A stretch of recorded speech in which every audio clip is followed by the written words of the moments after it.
고주파 풀악셀에 대해 말씀드리겠습니다. 고주파 전기에너지가 피부에 주입이 되면 진피 재생 과정을 거쳐 콜라겐과 탄력 섬유가 많이 생성됩니다. 피부 손상을 덜 주고 회복 기간도 짧은 장점이 있으면서 패인 흉터를 효과적으로 치료를 할 수 있습니다.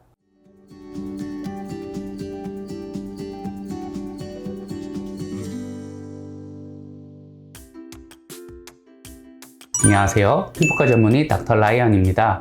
오늘 이야기할 주제는 여드름 흉터 치료에서 울트라 펄스 앙코르와 같은 CO2 풀악셀과 포텐자와 같은 고주파 풀악셀 중 어떤 걸 추천하는지 비교 분석에 대해 이야기를 해보겠습니다. 여드름 패인 흉터 치료를 위한 레이저는 매우 다양합니다. 환자들은 무수히 많은 레이저 종류 중에서 어떤 거를 선택해야 할지 고민을 하게 됩니다. 흉터를 치료하는 레이저를 보통 풀악셀 레이저라 부릅니다.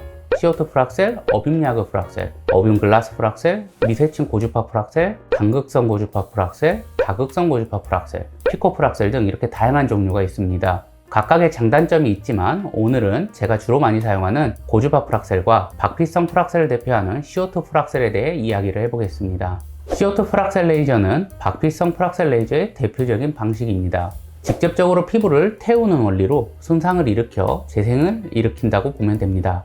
피부를 기둥 모양으로 기화시키면서 주변으로는 열에 의한 수축 효과를 일으킵니다. 울트라 펄스 앙코르 레이저가 가장 대표적이며 풀악셀 리페어, 에코2 등의 레이저가 있습니다. 장점으로는 피부에 손상을 줘서 깎기 때문에 섬유화된 일부 흉터에서 좋은 효과를 볼 수 있습니다. 하지만 단점으로는 홍조나 민감한 피부가 발생하는 등 여러 부작용이 생길 수 있으며 시술 후 일상생활에 불편함을 야기합니다.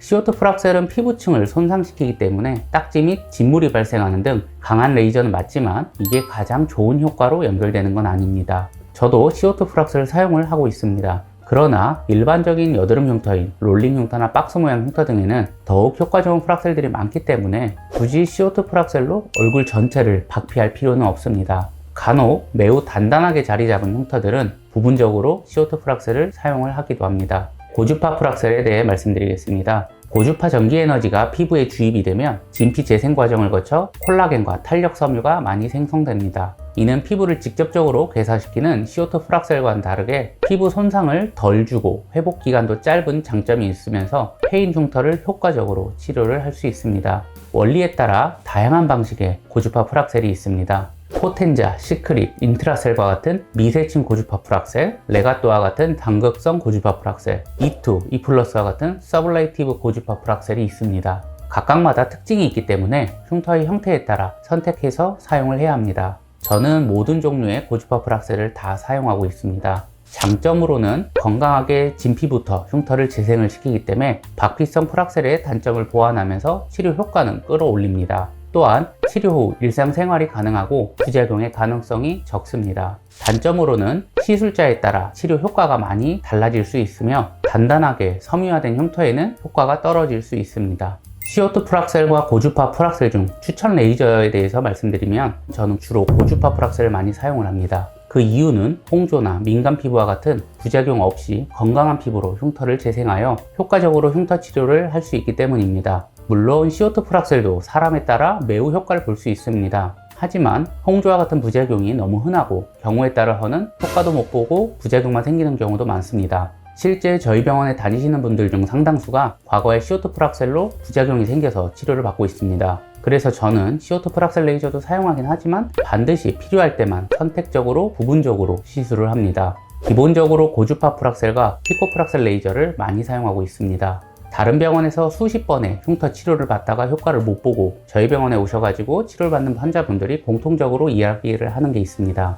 건강하게 흉터가 재생돼서 좋다고 말씀을 하시고 홍조 부작용이 안 생기고 오히려 기존의 홍조도 좋아진다고 말씀을 하며 기존의 박피성 풀악셀 레이저보다 덜 불편한데 효과는 더 좋다고 말씀을 하십니다. 이런 이야기들을 하시는 걸 보면 아무래도 그만큼 효과는 좋고 부작용은 적다고 생각을 합니다. 그럼 과연 박피성 풀악셀 레이저를 사용 안 하고 여드름 패인 흉터를 얼마나 효과적으로 개선을 시킬 수 있을까요? 다음은 제가 직접 치료한 케이스들입니다. 첫 번째 사례는 20대 여성 환자로 볼에 다수의 롤링 모양 흉터가 있습니다. 과거 CO2 풀악셀 레이저 치료도 받아봤지만 별로 효과를 보지 못하였다고 합니다. 치료 사진에서 보이듯이 볼에 있는 롤링 흉터들이 매우 많이 개선되었습니다. 포텐자 레이저와 레가또, 서블레이티브 고주파 프락셀을 함께 사용을 했습니다. 이러한 롤링 흉터 말고도 다양한 형태의 여드름 흉터에 좋은 효과를 내는 게 고주파 프락셀입니다. 두 번째 사례는 박스 모양 흉터와 롤링 모양 흉터가 섞여 있는 치료 환자 케이스입니다. 시크린 레이저와 레가또를 사용했습니다. 역시 치료 후 매우 많이 개선이 되었습니다. 여드름 흉터를 치료할 때 페인 부위를 채우는 것에 급급해서 부작용이나 건강하게 피부를 회복시키는 걸 고려하지 않는 경우가 많이 있습니다. 하지만 장기적으로 봐서 건강하게 피부를 재생시키기 위해서는 보다 고민하고 연구를 해서 치료를 해야 한다고 생각을 합니다. 영상이 도움이 많이 되셨다면 좋아요, 구독 눌러주시고 앞으로도 더욱 유익한 의학 정보로 여러분들 찾아뵙겠습니다. 감사합니다.